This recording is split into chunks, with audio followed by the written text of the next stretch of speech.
So we've got a 2010 stock Gaggia Classic, and we're going to do a couple of mods on this. The stage 1 mods are going to be really for total beginners, just explaining things like baskets and all sorts of super basic stuff that you can do to the portafilter. So if you're a bit more advanced, it might be worth moving straight to stage 2. But we'll go stage 1 in this video. Next video will be stage 2, where we change some bits on the actual machine. And then stage 3 is we'll get inside in the internals and start messing around with how we route water and play with temperature and things like that. So we're going to start with the basket. This is a 58mm portafilter, which means it's kind of professional size, which basically just means you can buy loads of high quality parts and they'll be the same diameter, but not necessarily fit the same machine, because these tabs are different for different machines, I think. So the Gaggia one, if you're getting a different portafilter itself, you have to get one for a Gaggia which has them at this angle. But anyway, we're just going to focus on the basket for now. This is the stock basket, 58mm basket,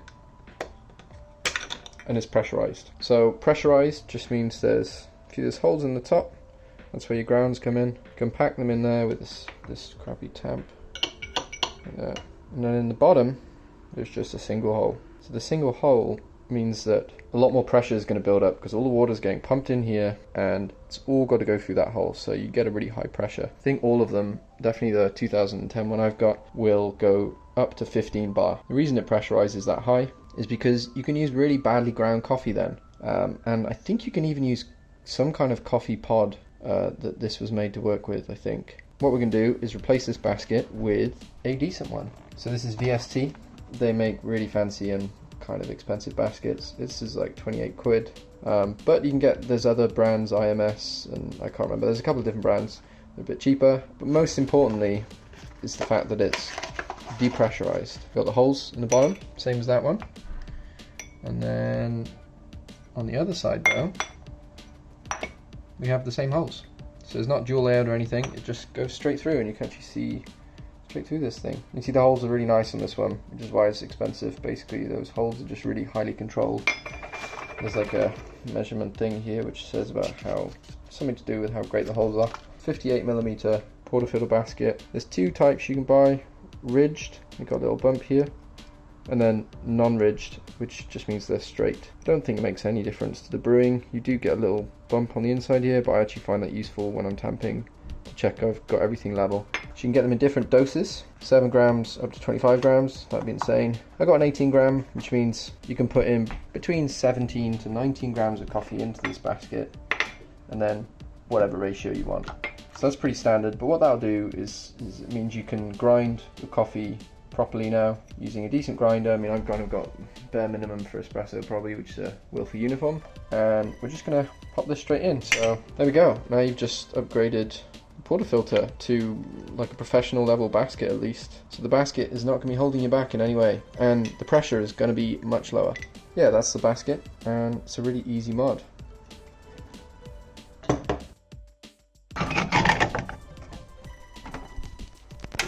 Obviously is how it runs. And if I've got a little espresso cup like this, and I want to use this, it's a bit of a pain. You can do it. It doesn't quite go, you have to use 2 cups, right? There's a really quick mod you can do if you're just doing like a double shot or whatever it is, or you're just getting it into 1 cup. Crazy easy mod. So this is a single spout. It's a couple of quid. You can just buy them on Amazon. I think it's a, what is it? It's a 1/4 inch BSP thread maybe. I'll double check that. And it just screws straight on. So this kind of looks like it's bonded on. If you look closely, at least with this one, it's not. It's just screw tight on. Because mine is, can I do it one end? Yep. So mine just screws off because it's loose. So I've taken it off before. Some of these can be really tight. So if they're really tight, you want to get this bit whilst it's on there, put a load of foam around it and clamp it into something, or get a mate to hold it or something, and then use this as a lever and make sure you turn it the right way, which is when you're looking at it, righty-tighty, lefty-loosey, and then you just put the other one on.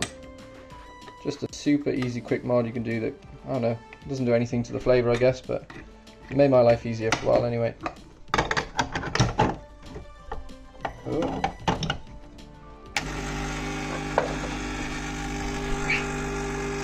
Slight different spot, but it means I can Back in 1 cup, super easy now. This is the stock tamp, this piece of plastic. Injection molded, straight in. There's gaps in the edges there. You're not going to be squashing down those bits of coffee, so you're going to get uneven distribution, which can cause water flow problems. So you might want to get a nice tamp.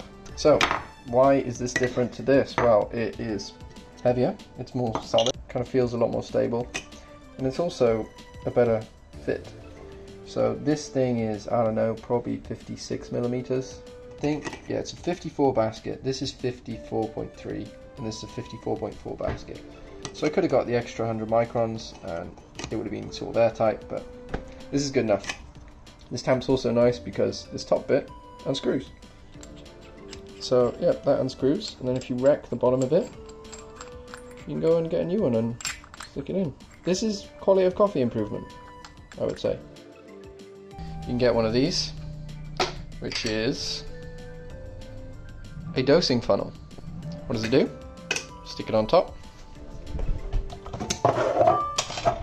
You grab your coffee, which is ground in here, and you just go thump, and you can pour it in, wiggle it around a bit, pop that off, and then you're ready to tamp. Much easier than kind of trying to carefully dose it in and not miss and get the right weights and everything. So really cheap, easy mod. This one's aluminium. I'd rather stainless steel, but they went from being something like 6 quid to 30 quid for a stainless steel one. So we got our current mods. Fancy new basket, decent tamp, little quality of life improvement. Finally, we're going to swap this. So this is the stock Gaggia Portafilter, and this is a bottomless portafilter.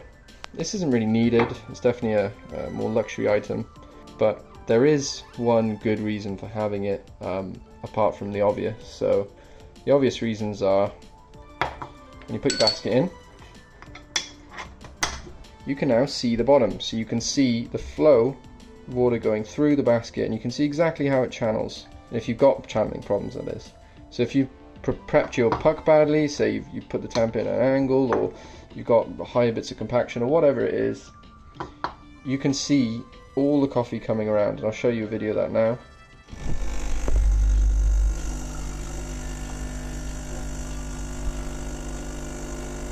Yeah, so you can use this as a diagnosis tool to check if your pucking, your puck prep is any good. So there's 2 other good reasons for getting a bottomless portafilter. Well, 3. 1, it looks good. But 2, so this is in here. Put our cup in there, whatever. There's not a lot of room. And the reason that's important, you might want to weigh it out. So you put your weighing scales in normally and try and put your cup in. It doesn't really work with this. What most people do is they remove the tray, and now you can pop your weighing scales down. Sometimes it takes a bit of finessing. Pop your cup down, tear, whatever, go, and then when you turn the coffee off, the overfill valve is going to come out and it's going to spit out there. So you might have to, what I do is I use a protein shaker cup and I just leave it like that. There we go. And now it doesn't make a huge mess. So that can work quite well. Or some people buy skinny drip trays that are just not as high. But if you have a bottomless portafilter, these problems all go away. Which I'll show you now.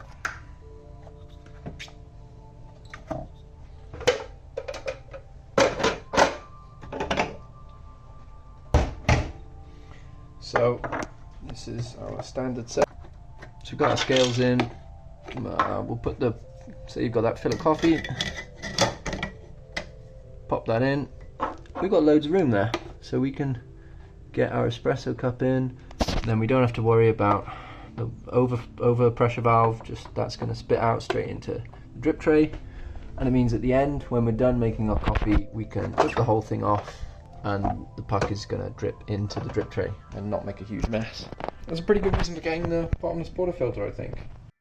So that was the stage 1 mods, and on to stage 2, you'll need a screwdriver for this.